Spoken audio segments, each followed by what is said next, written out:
नमस्कार दोस्तों, मैं आपका मंजीत सिंह। हमारे चैनल मंजीत सिंह यूपी 19 में आप सभी क्षेत्रवासियों, किसानों, मजदूरों और युवाओं का स्वागत है। आज शामली एक दुख की घड़ी में और जो बड़ी एक घटना हुई है जहां पर प्रशासन फेलियर हुआ है, जहां बात बड़ी बड़ी की जाती है कि प्रशासन सुदृढ़ है, तो आपने देखा किस तरह 20 गोलियां राउंड फायर हुए और पास में एक बड़ा बाजार जो कहते हैं आपको, शामली में एक बड़ी दर्दनाक घटना हुई है और इससे पूरा जो है क्षेत्र दुख की जो है लहर में है। तो तमाम लोग यहाँ ग्रामीण पहुंचे हैं, जनप्रतिनिधि यहाँ पर आए हैं, तो एक बार आइए बात करते हैं उनसे, क्या उनकी इस पर क्या विचार है और क्या वो कहना चाहेंगे। तो परिवार का हिस्सा था और कई बार खुशी भी होती थी कि पश्चिम उत्तर प्रदेश हरियाणा में कलाकार इतना बड़ा नाम उसका था और जिस तरह से हत्या हुई है ये प्रशासन के लिए भी एक चैलेंज है। शाम के समय पे इस तरह से हत्या होना, पुलिस से 500 मीटर दूर पुलिस कहाँ थी, बहुत से सवाल हैं सब लोगों में।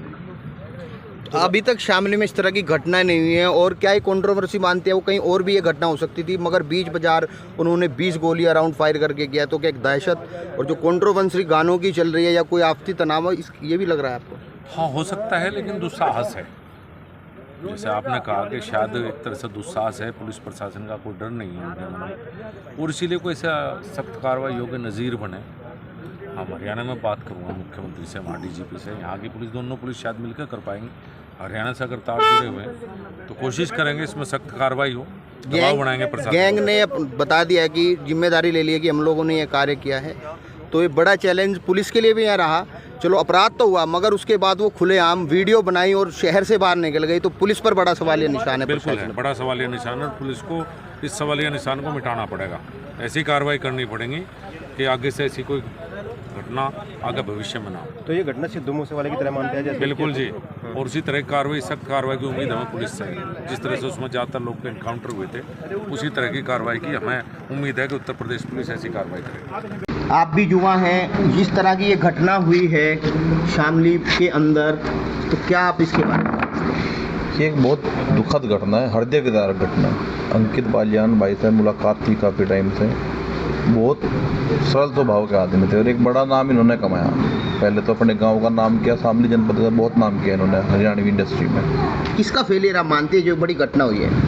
घटना अचानक नहीं होती, इंटेलिजेंस है, अलायु है, कोई बातचीतें भी होंगी, कोई रैकी भी हुई होगी और इस तरह से हथियार भी वो लोग ले रहे हैं। शहर के अंदर हर चौक पर, चौराहे पर पुलिस है, हेलमेट के बगैर आपको भी पता है सारी व्यवस्था है, वो नहीं हम भी कहते हैं, मगर बड़ी चूक तो है प्रशासन। हाँ, चूक है, चूक इसको कह सकते हैं, क्योंकि चालान के लिए हर चौराहे पे पुलिस मिलेगी, चालान के लिए हर चौराहे पे पुलिस मिलेगी, इसमें चूक कह सकते हैं, लेकिन फेलियर नंबर बिना नंबर प्लेट के रेत के ट्रक तो जहाँ उन्हें नहीं रोक सकता। वे तो ओवरलोड चलेंगे, घर से काट दे। हाँ जी विधायक जी, कैसे हैं? ठीक हूँ मंजीत भाई। आपके क्षेत्र का मामला है और पूरे समाज का है, और अंकित भाई जो एक आवाज़ है, वो वर्षों में एक ऐसे बेटा उत्पन्न होता है जो क्षेत्र का नाम करता है, ये आवाज़ ऐसे नहीं बनती। देखिए मंजीत भाई, आपने सही कहा, क्योंकि हमारा, मैंने पहले ही बताया, 2023 में परिचय हुआ, पहली दफ़ा उनके यहाँ स्वागत हुआ था जनपद में, शामली में, क्योंकि उन्होंने हरियाणवी गायकी में एक बड़ा नाम कमाया हरियाणा में और उन्होंने अपना नाम रोशन किया। हमें बड़ी खुशी थी, हम स्वागत में उनके पहुंचे थे और मैं पड़ोस के होने के नाते भी कैडी का हूं, तो मुझे बड़ी दुखद है घटना और मेरे लिए एक निजी तौर पे भी बड़ा आघात पहुंचा है कि हमारे पड़ोस का लड़का, इतना होनहार बच्चा, आज हमारे बीच नहीं रहा। और ऐसी घटना होना कि दिन दहाड़े ऐसी वारदात होना और गोलियां चलना और एक शहर के बीच चलना एक बड़ी घटना है और इसका जो है प्रशासन को संज्ञान लेना चाहिए और कार्रवाई ऐसी हो कि लोग बाग जाने कि हाँ, ऐसी दुस्साहस करने का क्या परिणाम हो सकता है। कट्टा उठाना या गोली चलाने से पहले सोचे कि आज का अंजाम क्या है, वो व्यवस्था होनी चाहिए। बिल्कुल होनी चाहिए और इसीलिए शासन प्रशासन है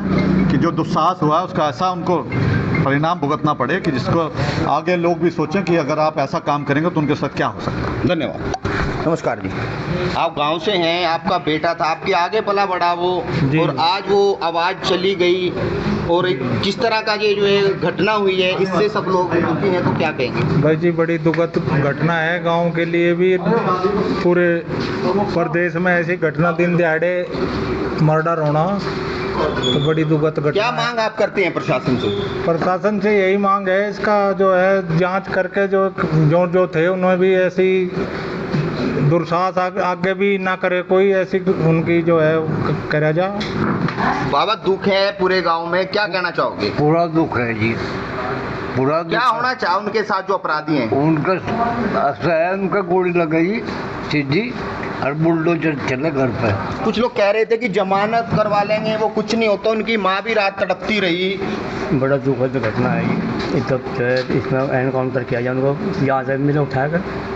चलिए हमारे साथ बुढ़ाना से विनोद प्रमुख जी भी यहाँ पर पहुंचे इस दुख की घड़ी में परिवार के साथ, क्योंकि पूरे समाज और पूरे उत्तर प्रदेश में एक बड़ी घटना है कि इस तरह से जिस तरह से गानों में गाया जाता है उस तरह के एक सीन क्रिएट अपराधियों ने किया।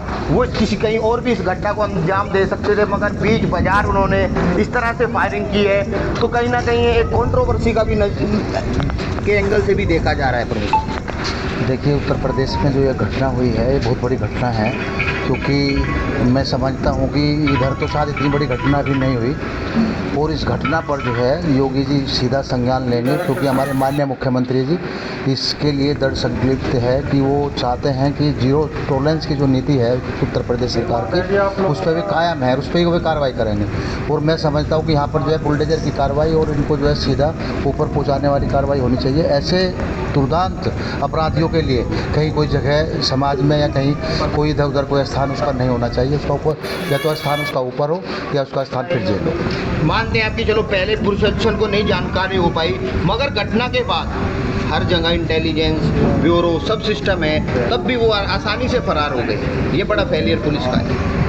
देखिए, ये तो प्रशासन लगा हुआ है, कई लोग ऐसी वेशभूषा में आते हैं कि समझ नहीं पाते, समझने में थोड़ी देर हो सकती है, परंतु हाँ उत्तर प्रदेश की पुलिस इतनी नपसंद है कि वो कार्रवाई ना करे, उसको पकड़ने में कोई असफल हो जाए ऐसी कहीं कोई उम्मीद नहीं। बहुत जल्दी पकड़ में आएंगे अपराधी और जल्दी सलाखों के पीछे होंगे या ऊपर होंगे, मुझे पूरी उम्मीद है। क्या आप चाहते हैं उनके साथ क्या केस हो, जमानत हो उनकी हो, या कुछ इस तरह का होना चाहिए तो आगे जो कोई इस तरह की हरकत करे तो कई बार सोचे? नहीं, मैं तो बोल दिया, मैंने तो बोल दिया, तो अपराधी ऊपर जाए या फिर जेल के सलाखों के पीछे रहे हमेशा। मैं तो कह बाहर ही ना आए कभी, या फिर ऊपर जाए। दो ही रास्ते हैं उनके, अपराधी का, और तीसरा रास्ता मुझे तो कहीं नज़र नहीं आ रहा। और मुझे उम्मीद भी है कि यहाँ के जो अजय यशस्वी मुख्यमंत्री है उत्तर प्रदेश सरकार के, वे जीरो टॉलरेंस अपराधियों की नीति पर काम कर रहे हैं और उसी नीतियों पर काम होगा और जल्दी जो है अपराधी जेल में या ऊपर जाएंगे। धन्यवाद। चलिए आपकी क्या राय है, क्या इस तरह की जो घटना है इनसे अपराध और बढ़ेगा, कंट्रोवर्सी बनेगी? अब इधर से कुछ हुआ है या कुछ लोग कल भी वहां से कह रहे थे कि इसका बदला होगा, तो क्या आपकी इस पे राय है? क्या समाज में कुछ सुधार होगा? क्या प्रशासन किस कारणों से फैल रहा है? कैसे वो लोग शामली के बीच बाजार से और फरार हो गए? प्रशासन लगा हुआ है, शायद काफी नजदीक तक जो है पहुंच चुके हैं, जो सूत्रों से पता लगा है। तो जल्द ही जो है आपको एक खबर मिलेगी कि अपराधी पकड़े गए, तो देखते हैं उनके साथ क्या व्यवहार प्रशासन का रहेगा। आप सभी हमारे साथ जुड़े, आप सभी का बहुत बहुत धन्यवाद। और इसी तरह की खबरों के लिए हमारे चैनल मनजीत सिंह यूपी 19 के साथ बने रहे। हमारा चैनल लाइक करें, शेयर करें, सब्सक्राइब करें। जय हिंद, जय भारत, धन्यवाद।